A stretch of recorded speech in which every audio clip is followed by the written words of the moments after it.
So question number 10 देखते हैं हम 4.3 एक्सरसाइज का। क्वेश्चन नंबर 10 को थोड़ा पढ़ते हैं। इससे पहले वीडियो में हमने क्वेश्चन नंबर 9 तक किए हैं। 10 क्वेश्चन देखिए। An express train take 1 hour less than passenger train to travel 132 kilometre between Mysore to Bangalore. इसने कहा कि जो एक्सप्रेस ट्रेन है वो पैसेंजर ट्रेन से 1 घंटा कम समय लेता है 132 किलोमीटर के डिस्टेंस को कवर करने में। ठीक है, Mysore and Bangalore. Consider the time taken stop immediately station. If question को बस इतना समझिए आप, किसने कहा कि आपके पास एक पैसेंजर ट्रेन है कि टाइम हमें बताना है एक एक्सप्रेस ट्रेन का। जो पैसेंजर ट्रेन है उससे जो एक्सप्रेस ट्रेन है 1 घंटा कम समय में 132 किलोमीटर पहुंचा देती है। ठीक है। If the average speed of express train is 11 kilometre more than the passenger train, find the average speed of two train. इसने कहा कि अगर एक्सप्रेस ट्रेन की जो स्पीड है वो पैसेंजर ट्रेन से 11 किलोमीटर प्रति घंटे की रफ्तार से ज़्यादा है 11 किलोमीटर प्रति घंटा अधिक है, तो आपको जो ट्रेन है उनकी स्पीड बतानी है। ठीक है, क्वेश्चन को समझिए।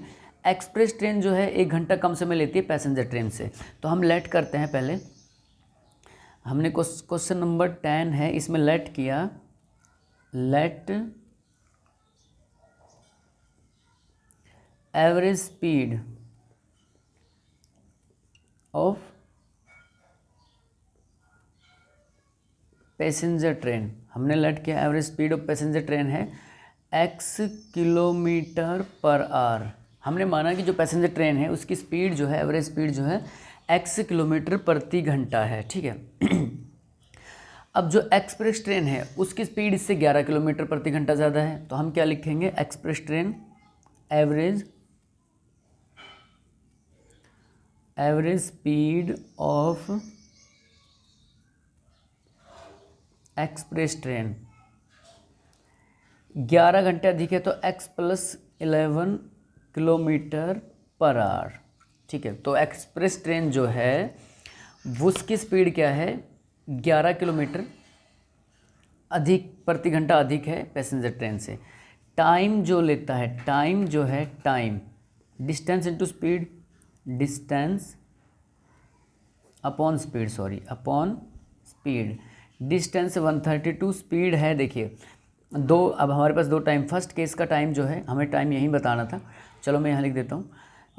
डिस्टेंस हमारे पास इतना है तो टाइम फर्स्ट केस के लिए है x, यानी कि 32/x इस फर्स्ट केस के लिए। ठीक है। और सेकंड, जब इसकी स्पीड को हम 11 किलोमीटर पर आवर अधिक कर देते हैं तो इसमें टाइम उस केस में कितना हो जाएगा? 132/x + का 11। ठीक है। अब इन दोनों के बीच का जो डिफरेंस है वो है 1 आवर। ठीक है। तो मान लो पैसेंजर ट्रेन जो है स्लो ट्रेन है, धीरे चलती है, तो वो 1 घंटा ज़्यादा समय लेगी एक्सप्रेस ट्रेन से। तो मान लो ये पैसेंजर ट्रेन है, ठीक है, और ये ज़्यादा समय लेगी एक्सप्रेस ट्रेन से, तो ये एक्सप्रेस ट्रेन है, तो इनके बीच का डिफरेंस कितना है? 1, यानी कि 1 घंटा अधिक समय ले रही पैसेंजर, तो हम डिफरेंस अगर निकालें तो इनके बीच का डिफरेंस कितना है? 1। तो टाइम देखते हैं। देखिए इसका टाइम, पैसेंजर जो ट्रेन है, ये टाइम मैं यहाँ लिखता हूँ, थोड़ा समझ में आ जाएगा। ये जब टाइम इस केस में टाइम है 132/x, और इस केस में टाइम है 132/x + का 11। ठीक है, आप इस तरह से लिख सकते हो। पहले आपने स्पीड ऑफ पैसेंजर ट्रेन लिखा, फिर डिस्टेंस लिखो।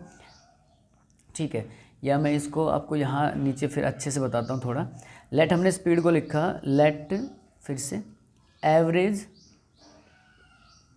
Speed of passenger train x kilometre per our. ठीक है, उसके बाद आप लिखिए डिस्टेंस 132 किलोमीटर, और टाइम इस केस में टाइम 132/x। ठीक है, इस तरह से लिख लीजिए। केस फर्स्ट था ये। इस केस फर्स्ट में, केस सेकंड कहता है कि सेकंड में अगर उसकी जो नेक्स्ट ट्रेन है एक्सप्रेस ट्रेन, हम फिर से लिखते हैं सेकंड में कि average speed of express train में है x + 11 किलोमीटर पर आवर इसकी स्पीड, ये अधिक कर देते हैं अगर इसकी स्पीड को, इसकी स्पीड इतना, डिस्टेंस सेम है 132 किलोमीटर, ठीक है। इस केस में टाइम आप कैलकुलेट करेंगे 132 अपॉन x प्लस का 11, ठीक है। अब यहाँ तक समझिए। चलो इसके बाद देखिए क्वेश्चन में है कि इन दोनों के बीच की जो स्पीड है उसका डिफरेंस कितना है 1 आवर। तो मान लो पहले पैसेंजर ट्रेन की स्पीड हमने ली 132 अपॉन x, उसके बाद एक्सप्रेस ट्रेन की स्पीड को हमने माइनस किया, वो कितना है 1। देखिए अगर पैसेंजर ट्रेन की स्पीड में से एक्सप्रेस ट्रेन की स्पीड हम माइनस कर देते हैं तो हमारे पास क्या बच जाता है 1, क्योंकि वो 1 घंटा अधिक समय लेती है एक्सप्रेस ट्रेन, सॉरी 1 घंटा कम समय लेती है एक्सप्रेस ट्रेन से। जिसकी स्पीड ज़्यादा, यानी कि जो ज़्यादा समय लेती है आपको उसमें से माइनस करके दिखाना है जो ये डिफरेंस 1 है, यानी कि एक 132 में से नहीं, आपको 132 upon x express train passenger train का ये ज़्यादा समय लेती है, जो ज़्यादा टाइम लेती है उसमें से कम टाइम लेने वाली जो स्पीड है उसको माइनस कर दो, इज इक्वल टू में जितना भी कम या ज़्यादा लेती है वो आप इज इक्वल टू में लिखो, ठीक है। इसने कहा था ये, तो इक्वेशन बन चुकी है। ये आप फिर से समझ लीजिए, एक्सप्रेस ये पैसेंजर ट्रेन की स्पीड है, ये पैसेंजर ट्रेन की स्पीड, और ये एक्सप्रेस ट्रेन की स्पीड है। ये पैसेंजर ट्रेन 1 घंटा ज़्यादा लेती है समय और एक्सप्रेस 1 घंटा कम लेती है, इसलिए हमने पैसेंजर ट्रेन की स्पीड में से एक्सप्रेस ट्रेन की स्पीड माइनस करके इज इक्वल टू में 1 लिख दिया, ठीक है। इनका डिफरेंस कितना है 1 आवर्स का। तो अब इसको सॉल्व करते हैं। तो एलसीएम क्या आ गया, x और x प्लस 11, इधर 132 x plus 11 minus 132 x is equal to 1, ठीक है। इसके बाद क्या करेंगे, देखिए 132 को अंदर मल्टीप्लाई करेंगे x, 132 की 11 से अगर हमने मल्टीप्लाई की तो ये हमारे पास आया 132 की 11 से मल्टीप्लाई करें अगर हम 132 इंटू 11 तो ये आ जाएगा हमारे पास 1452, ठीक है। 1452 हमारे पास ये आ गया। उसके बाद हमारे पास minus 132x is equal to, ये उधर चला जाएगा, क्रॉस मल्टीप्लाई करें तो x प्लस का 11, ये कैंसिल आउट हो गया हमारे पास। इसको सॉल्व करें तो ये x स्क्वायर प्लस का 11x, इसको सॉल्व किया और इसके इक्वल टू में हमारे पास 1452 है। एक तरफ लिखें तो x square plus 11x minus 1452 is equal to 0। ये क्वाड्रेटिक इक्वेशन बन चुकी है। अब इस क्वाड्रेटिक इक्वेशन के फैक्टर के लिए वही था कि हमारे पास ये लास्ट जो c का, देखिए क्वाड्रेटिक इक्वेशन में ax square plus bx plus c is equal to 0, तो हम क्या करते हैं c का कोफिशिएंट लेते हैं, c वाला कोफिशिएंट कांस्टेंट और x स्क्वायर का कोफिशिएंट, उनकी मल्टीप्लाई करते हैं, ठीक है। तो यहाँ पे 1 इंटू 1452 इनकी मल्टीप्लाई करने पर 1452 आया। इसके फैक्टर करके देखते हैं कि x का कोफिशिएंट आता है या नहीं। इसका फैक्टर हमने किया तो इसके फैक्टर हमारे पास हो जाएंगे 44 इंटू 33, ये इसके फैक्टर हैं। इसके अब 44 में से 33 को अगर हम माइनस कर दें तो 11 आ जाता है, ठीक है। तो हम इसको लिखेंगे एक्स स्क्वायर प्लस का 44x माइनस 33x और माइनस 1452 इज इक्वल टू 0। तो यहाँ पे x कॉमन लेने पर x प्लस का 44, यहाँ पे माइनस 33 कॉमन लेने पर x प्लस का 44 इज इक्वल टू 0। तो x माइनस 33 एक फैक्टर ये आ गया, x प्लस का 44 एक ये आ गया इज इक्वल टू 0। x की वैल्यू प्लस का 33 माइनस का 44, ठीक है। इसको तो छोड़ देंगे, स्पीड नेगेटिव नहीं होती, कैन नॉट बी नेगेटिव, तो इसको छोड़ देंगे तो हमारे पास क्या है, एक वैल्यू आ जाएगी 33। अब देखिए क्वेश्चन में x की जो पैसेंजर जो ट्रेन है, यानी कि अगर वो 33 आवर लेती है, घंटे लेती है इस डिस्टेंस को कवर करने में, तो एक्सप्रेस ट्रेन कितना लेगी, 33 में से 11 माइनस कर दो 22, ठीक है। एक्सप्रेस ट्रेन कितना समय, ना सॉरी इसकी स्पीड कितनी हो जाएगी, हाँ हमें स्पीड निकालनी थी, स्पीड इसकी हो गई x32, इसमें 11 माइनस कर दो तो इसकी स्पीड कितनी हो जाएगी 44 किलोमीटर पर आवर स्पीड थी। तो ये हमें क्वेश्चन नंबर 10 था। तो इसको थोड़ा समझ के आप करिएगा, क्वेश्चन इजी है, बस इस तरह के क्वेश्चन एग्जाम में ज़रूर पूछे जाते हैं। क्वेश्चन नंबर 10, क्वेश्चन नंबर 11 देखते हैं हम। क्वेश्चन नंबर 11 में हमारे पास क्या है, देखिए ये इजी सा क्वेश्चन है, क्वेश्चन नंबर 11, इसको समझते हैं थोड़ा। इसने कहा कि sum of area of 2 square is इतना। इसने कहा कि 2 स्क्वायर का जो एरिया है, 2 स्क्वायर का एरिया जो है वो कितना है हमारे पास 468 metre square. If the difference is their perimeter is 24, इनके डिफरेंस पैरामीटर का जो डिफरेंस होता है वो कितना है 24। क्वेश्चन में हम थोड़ा लिखते हैं पहले। मान लो फॉर एग्जांपल हमारे पास एक स्क्वायर ये है, देखिए एक स्क्वायर ये है जिसकी साइड को हमने x मान लिया, इसकी साइड को x में ले लिया। एक स्क्वायर ये है, इसने कहा कि 2 स्क्वायर का एरिया, इसकी साइड को हमने y ले लिया, y, ठीक है। जो पैरामीटर होता है स्क्वायर का पैरामीटर होता है 4 इंटू साइड, 4 इंटू साइड, ठीक है। तो इसका पैरामीटर अगर हम निकालें, इसका पैरामीटर हो गया 4x, इसका पैरामीटर हम निकालें इसका 4y, इसका 4y हो गया, ठीक है। तो स्क्वायर का जो एरिया होता है साइड का स्क्वायर, एरिया होता है साइड का स्क्वायर, ठीक है। क्वेश्चन में हमने लिखा कि side of 2 square. For example देखिए हम इसको यहीं से करते हैं थोड़ा सा। Side of 2 square, let side of 2 square, side of first square लीजिए, first square is equal to x metre है या सेंटीमीटर, वो आप देख लीजिए, मीटर, x मीटर, ठीक है। साइड ऑफ सेकंड स्क्वायर जो है y मीटर। हमारे पास 2 स्क्वायर थे, दोनों की साइड है x metre y metre. Perimeter क्या हो जाएगा देखिए। अब क्वेश्चन को चलो इतना हमने लिखने के बाद अकॉर्डिंग टू क्वेश्चन लिखते हैं।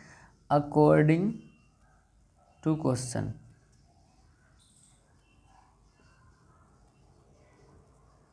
क्वेश्चन के अकॉर्डिंग चलते हैं। अकॉर्डिंग टू क्वेश्चन हम लिखते हैं। तो अकॉर्डिंग टू क्वेश्चन में हमारे पास क्या है, इसने कहा कि पैरामीटर का डिफरेंस तो है 24, तो हम पहले उसको लिखते हैं 4x minus 4y is equal to 24। Equation हम इसको फर्स्ट मान लेते हैं, ठीक है। फिर इसने कहा कि दोनों स्क्वायर का सम जो है वो एरिया, दोनों स्क्वायर के एरिया का सम जो है वो 468 है। तो x स्क्वायर y स्क्वायर 468, इसको इक्वेशन हमने सेकंड मान लिया, ठीक है। क्वेश्चन में किसको इक्वेशन हमने सेकंड मान लिया। अब देखिए सब्स्टिट्यूट वैल्यू ऑफ x, यानी कि यहाँ से वैल्यू आप निकाल लीजिए। यहाँ से वैल्यू अगर हम निकालें तो देखिए इसको थोड़ा और सिंप्लीफाई कर देंगे। इसकी वैल्यू हम निकालें यहाँ से, तो इसको 4 से डिवाइड कर दो तो x minus y is equal to 6, ये आ जाएगा, ठीक है। यहाँ से x की वैल्यू हम निकालें तो ये आ जाएगी 6 प्लस का y, ठीक है। अब ये क्या करेंगे, सब्स्टिट्यूट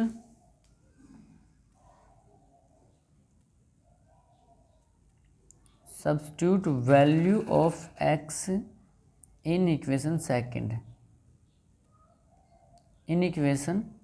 जो ये हमने x की वैल्यू निकाली, देखिए मैंने यहाँ कर दिया इसको, आप इसके नीचे कर देना इसको, x की वैल्यू यहाँ से निकाल लेना। तो इक्वेशन सेकंड में x की वैल्यू हमारे पास हो गई 6 प्लस का y का square plus y square is equal to 468, ठीक है।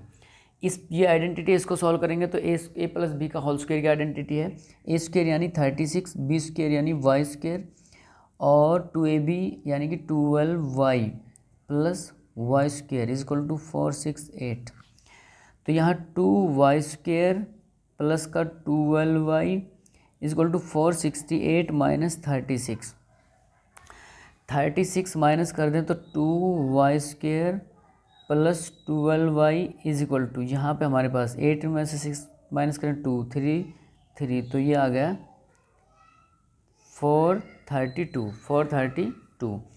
2 से डिवाइड हो जाएगा, पूरी क्वेश्चन को 2 से डिवाइड कर दो बोथ साइड, तो वाई स्क्वायर बचा प्लस का 6y बचा इज इक्वल टू 216 बचा। तो इक्वेशन बन के आई y प्लस का 6y, Y square plus 6y minus का 216 इज इक्वल टू 0। फैक्टर करो फिर से। फैक्टर के लिए क्या करेंगे हम, ये क्वाड्रेटिक इक्वेशन है हमारे पास, bx प्लस c इस फॉर्म में है, एक्स स्क्वायर का कोफिशिएंट लेंगे, c का कोफिशिएंट c जो है वो कांस्टेंट लेंगे। तो यहाँ पे एक्स स्क्वायर का कोफिशिएंट तो 1 है, c का कोफिशिएंट 6 है, तो ये आ गया 216। तो इसके फैक्टर जब हम करें, इसके फैक्टर इजीली हो जाएंगे। इसको देखते हैं, फैक्टर इसका हुआ 18 इंटू 12, इसके फैक्टर, क्योंकि 18 में से अगर 12 को माइनस करें तो 16, y का कोफिशिएंट आ जाएगा। तो हम इसको लिख सकते हैं y square +18y -12y -216 is equal to 0। y common लिया तो y प्लस का 18 यहाँ बचा, -12 कॉमन लिया तो y प्लस का 18 इजक्वल टू 0। तो y -12 और एक y प्लस का 18, ठीक है। y की वैल्यू आ गई 12 और माइनस का 18, इसको छोड़ देंगे, side can not be negative, ठीक है। आप लिख सकते हो इसको छोड़ने के बाद, side can not be negative, side of square can not be negative, square की साइड है नेगेटिव नहीं होती इसलिए। तो x is equal to y is equal to हमारे पास क्या आ गया 12। तो अब देखिए ध्यान से, यानी कि हमें इस स्क्वायर की साइड मिल गई 12, इस स्क्वायर की साइड मिल गई हमें 12, बोथ की कितनी हो जाएगी 12 हो जाएगी, ठीक है। साइड ऑफ स्क्वायर x, लेकिन हाँ सॉरी, यहाँ पे हमें इसकी कैलकुलेशन करनी पड़ेगी। हमें ये y की वैल्यू मिल गई थी 12, यहाँ x की वैल्यू हम यहाँ रखेंगे, देखिए तो 12 प्लस का 6, ये x की वैल्यू क्या आ जाएगी 18। तो x की वैल्यू क्या है 18, y की वैल्यू क्या है, साइड ऑफ स्क्वायर हमारे पास आ गई 12 और 18, यानी कि x इजक्वल टू हमारे पास क्या है 18, ठीक है। साइड ऑफ स्क्वायर आ गया हमारे पास, दोनों की साइडें आ चुकी हैं हमारे पास। क्वेश्चन नंबर 11 था ये क्वेश्चन नंबर। तो ये एक्सरसाइज कंप्लीट हो चुकी है। इस एक्सरसाइज में कोई डाउट है तो आप हमें कमेंट्स कीजिए, और अगर इस चैनल पर नए हैं तो आप इसे सब्सक्राइब कीजिए और अपने फ्रेंड्स को शेयर कीजिए।